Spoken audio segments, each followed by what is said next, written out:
Kod crkve smo u Rudama nedaleko Samobora i krećemo na kratki jednodnevni izlet u Samoborsko gorje na neki vrh na kojem nikad nismo do sad bili. 6.2.2021. godine. Ovo tu je prvi put ove godine da idemo na izlet sa Hadživeljkosima koji su se napokon odlučili ići na izlet s nama. I krećemo.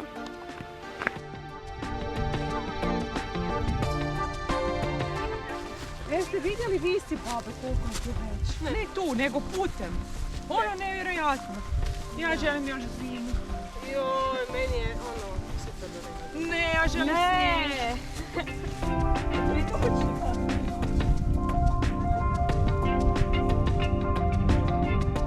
Već na samom početku jako velika strmina.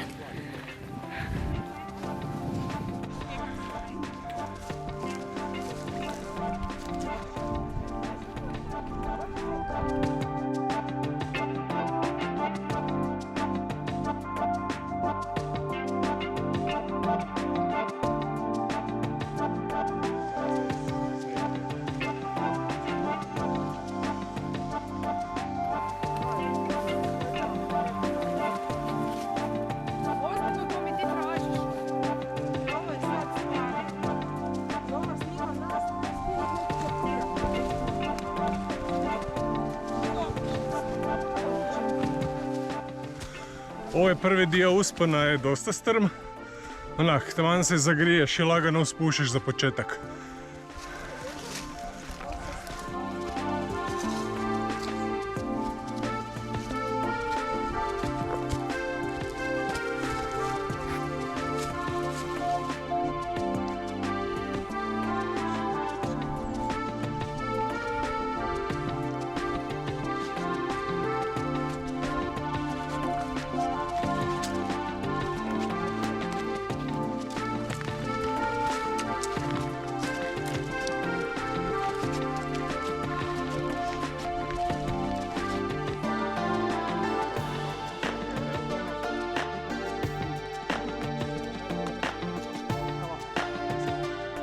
Ovo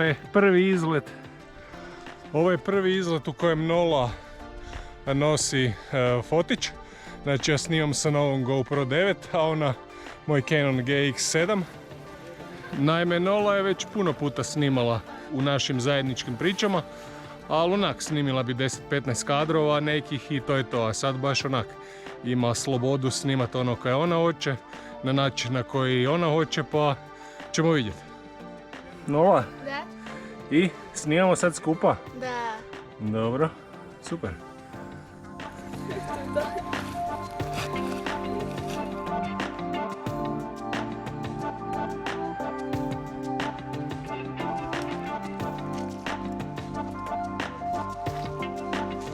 Današnji izlet sa tvojom aplikacijom ponovo hvatamo neki vrh. Da, idemo na vrh koji se zove Orehščak, nekakvih 600 metara, nemarkirani vrh, to jest nema staze markirane do njega, budemo malo na divlje išli. Idemo inače po stazi od Ruda za Oštrc i onda ćemo na ovom prijevoju gdje se može skrenuti za Veliki Dol, skrenuti na divlje, do tog vrha. Ovaj prvi dio puta je stvarno isti, znači iz Ruda kad se ide put za Oštrc. Na jednom dijelu ćemo se onda na sedlu gdje bi se trebalo skrenuti lijevo za Oštrc, mi ćemo otići desno i onda dalje malo na divlje, nema markirani put, ali valjda bomo pronašli vrh.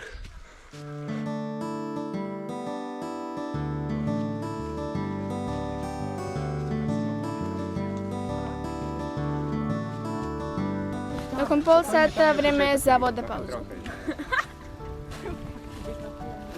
Danas ćemo imati svakakve pauze, danas ćemo imati torta pauzu i kolač pauzu i muffin pauzu i krafna pauze. Svašta ćemo imati danas, ja jedva čekam pauze. Evo još malo pa smo do sedla, još za čas, 5 minuta pa smo do sedla, a onda na divlje, onda tek avantura počinje. Mi bi inače sad išli tu lijevo od staze, bi išli za Oštrc, a mi bomo išli ovim odvojkom, znači tu desno ovoga, kad gledamo s naše strane, tu da ćemo ići, tu je dalje put, neoznačena markirana staza za vrh koji mi vrebamo.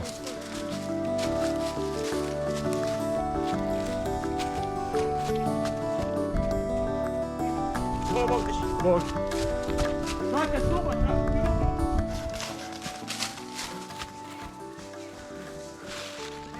Ono kad je trebao biti nemarkirani put na divlje i avantura, baš smo potrefili da se tu trči Samoborska liga. Znači sve put je onak markiran i označen onak svakih nekoliko metara i vjerojatno će ovim putem onak deseci, možda i stotine ljudi kroz dan proći. Tako da možda odlučimo se negdje drugdje malo maknut, jer baš je cilj bio na ovaj neoznačeni nemarkiran vrhić upravo zato da se odmaknemo od svakodnevnih gužvi koje su sad u doba zaraze po planinama, onak brdo ljudi plaza po prirodi, tako što je super, ali možda se odlučimo negdje maknuti tako da malo odemo nekam dalje gdje je manja gužva.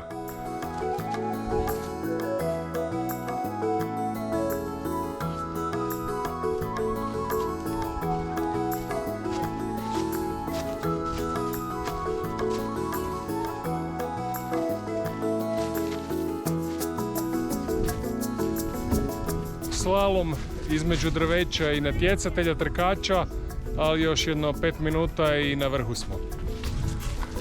I evo nas na vrhu! Jej! Na vrhu smo! Došli smo na vrh! Jej!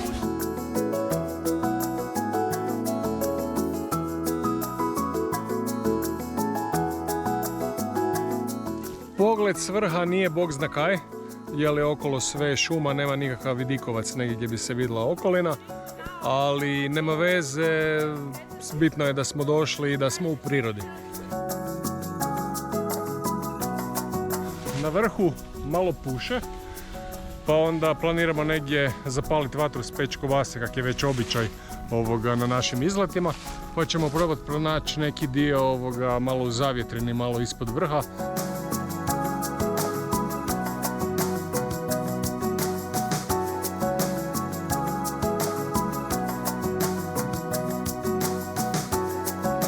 Iako je bilo najavljeno da će biti skroz oblačno, evo ipak tu i tamo sunce proviri kroz oblake.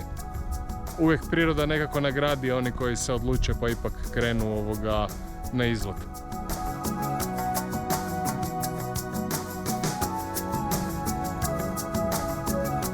Sad se spuštava malo dole, tako da bi našli dobro mjesto za paljenje vatre i pečenje kobasa. Kao to je naš običaj.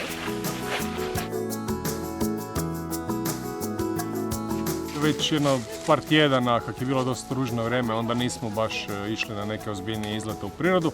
Nije ni ovo neki baš ozbiljan izlet, ali bar smo se malo prošetali, iskoristili priliku da se opet vidimo sa Hadživelkosima i sad se nadam da ćete vi klinci zapaliti vatru, da ćemo narezati štapove, ispeći kobase i popiti hladnu pivu i to je onak super, ne mora sve biti teška hodačina i velika avantura. Koji put je dobro ovak samo malo se maknuti iz grada i podružiti zajedno u ovo vrijeme zaraze. Jedino imali smo baš peh, jer je baš smo izabrali dan kad se trči Samoborska liga, tako da po šumi ima dosta ovih trkača koji trče inače nemarkiranim šumskim putevima, tako da i tu u blizini svako malo neko šmugne. Evo to jedino malo je ona gužva u šumi, ali mi smo se malo izmakli od samog vrha, našli svoj neki dio gdje smo sami i to je to. Sve u svemu super. Sebi, kaj radiš? Radim za vatru da lakše gori. Ne znam što točno radim.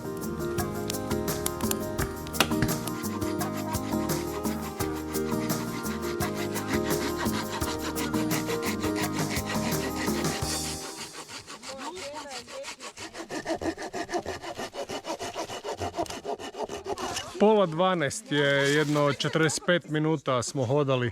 Relativno kasno smo krenuli iz Zagreba jer je izlet, znali smo, relativno kratak. Nema previše hodanja. Evo pol 12 je i nije žurba, sad ćemo tu neko vrijeme biti provest dan u prirodi.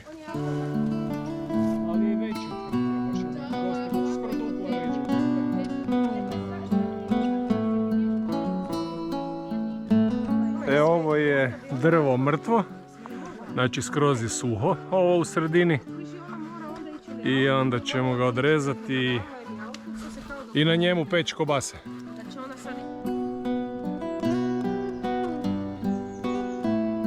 Kako smo na ovom izletu relativno blizu auta, svega sat vremena, otprilike 45 minuta, sat vremena hoda od auta, onda i rezni alati nisu onak sjekira, pila, nož, kak je to ono uobičajeno za ozbiljnije izlete, tako da odlučio sam na ovom izletu zamijeniti sva 3 alata za jedan, znači jedan koji će obavljati funkciju sva 3, znači i pile, i sjekire, i nožića.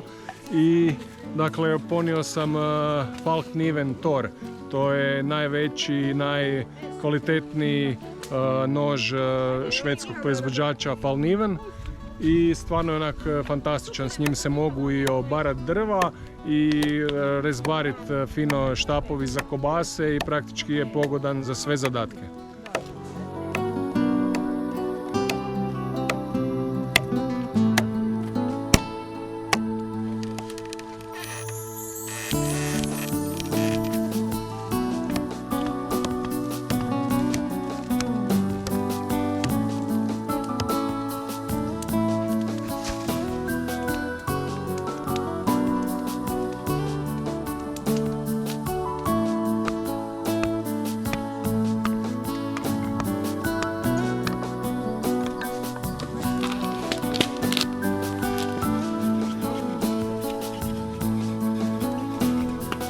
Falkniven Tor je stvarno odlično cijepa, odlično reže, pogodan je stvarno za manje više sve zadaće, ali je još i stvarno Spark Monster, ono doslovce za s Firestila dobiti iskru je ovaj oštri brid na leđima je fantastičan.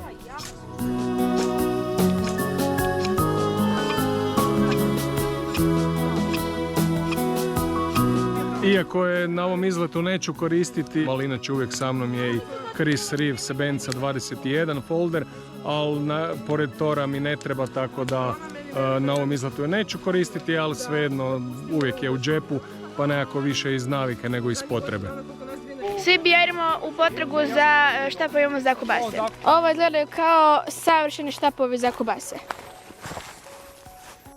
Otpilit ću ovu granu sa svojim švicarcem.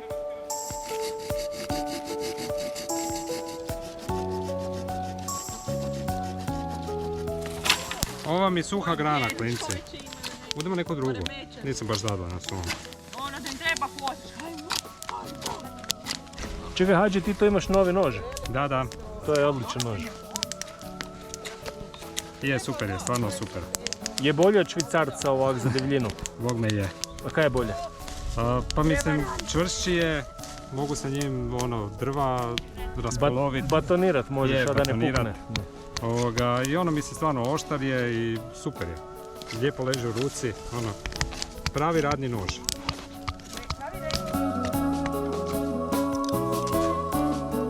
Klinci su prije par godina na izletu dobili sklopive noževe, opinele, pa su onda imali Victorinoxe, pa su na izletu ove godine na Velebitu učili baratati sa sjekirama, a evo sad su dobili fiksne noževe konačno, znači More Companion, to su onako odlični noževi za prve fiksne noževe, znači za ovak rad, za izlete, malo rad u šumi oko kampa i oko vatre, baš primjereni noževi za klince. Evo Nolin je rozi, ljubičasto rozi, a Svibijev je crno-zeleni, dakle i bojom onak su taman pašu uz, svaki klinac ima svoju boju.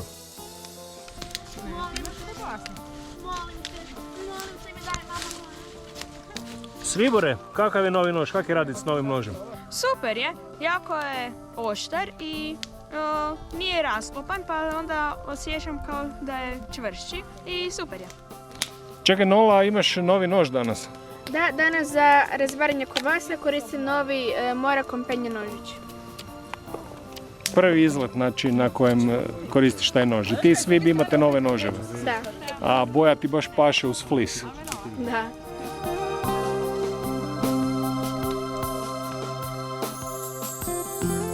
A na izlet sam ponijela svoj hamburger, heklani hamburger koji sam sama saheklala.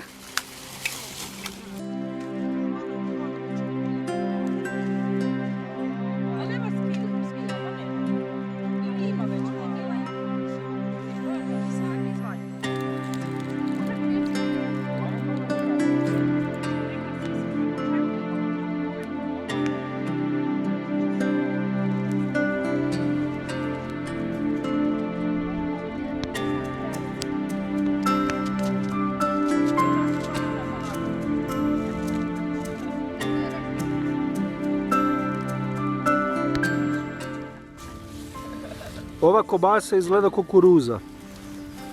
Daj mi još jednu bijelu. Neka nam sitnom reckama, kriš kraš. I to je zadnja. Imamo i Happy Birthday natpis. Koji je danas povod? Vidim piše neki sretna rođendan i to. Danas slavimo svibje, Valerijin i zaboravili smo da slavimo tvoj rođendan. Dakle, moj 46. rođendan, ali bio je prije 2 mjeseca, skoro sam zaboravio da je moj rođendan slavimo, pa smo zaboravili donijeti kolače za moj rođendan, ali ćemo to ispraviti onda mi na idućem izletu. Hadzi Velkosi su se sjetili, donijeli kolače i sve za feštu njihovih rođendana. Jel slave Nola i Hadži idući put? Tako je. Nola i Hadži. Hadži peče tortu. Kaj je danas sve na meniju? Znači kobase i kaj još? Da, evo, ja sad trenutno ću nekakav čokoladni mančmelović. A imamo i tortu, pa imamo krapne, pa imamo bijeli mančmelović, pa imamo ono slano je još lug bio na tapeta, ima špekić koliko sam vidjela. Puno toga stvarno. Već sam se umorila. Dakle, ovo je više gastro izlet, nego neki hodački izlet. To je onak, izađemo za vikend van i obžderimo se u prirodi. Da, istina. Moj najljepši! Sretan rođendan! Ura me odnjela. Ovo bi bilo nešto pečeno ti Bog. Moja najljepša. Nije moja ljepša. Moja meni je najljepša Da, ona moja nema treća. ova je najljepša. Ovo je ljubiča. Ova treća Pogledaj ovo. Ovo je ljubiča. Ovo je ljubiča. Ovo je ljubiča. Ovo je ljubiča. Dakle, sa novim nožem koji si dobio za rođendan, režeš super tortu, svoju rođendansku. Koji ti je rođendan bio? 14. ova sigurno? 12. Svibore, od čega je torta? Od čokolade, od stvrdnute karamele, od nekakvog, ne znam od čega, ne znam više. Od svačega. Super izgleda. Lijepo, Ali Nola je bila super. Ovako možem li snimak? Sve je puno pepela. Jelo i to. Evo sad mi počnem pričam, joj ješćemo to i ono ovako...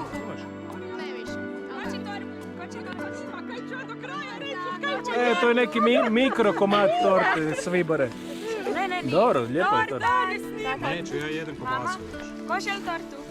To je ko onim skupim restoranima gdje dobiješ onak ogroman tanjur i specijalitet. Neki onak prefini specijalitet. Mali ističani.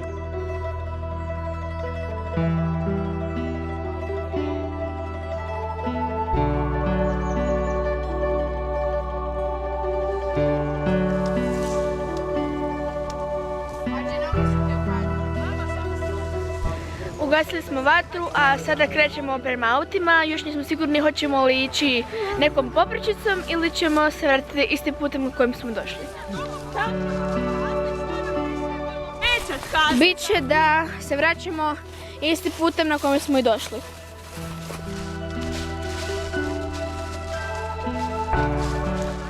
Naklopali smo se, nafeštali, nauživali, naodmarali u prirodi i evo, nakon 1-2 sata izležavanja gibamo natrag prema autu. Jedno pola sata laganog hoda i do auta smo i to je za danas uglavnom to. Vidimo se na nekom drugom izletu, pozdrav, bok!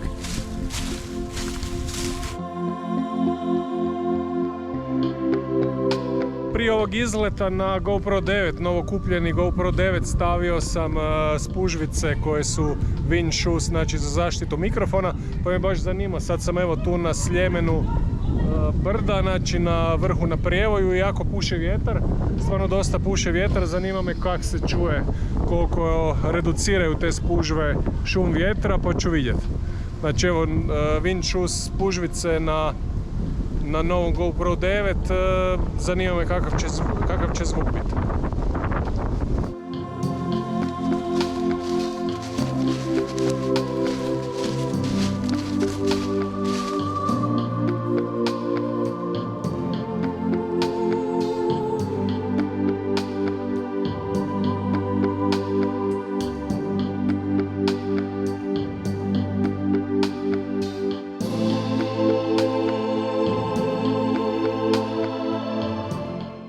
Kak se razvukla kak je široka. Kak je drvo raslo, nekad je vjerojatno bila okrugla, a sad je elipsasta, ko tetovaža kad se neko zdeblja.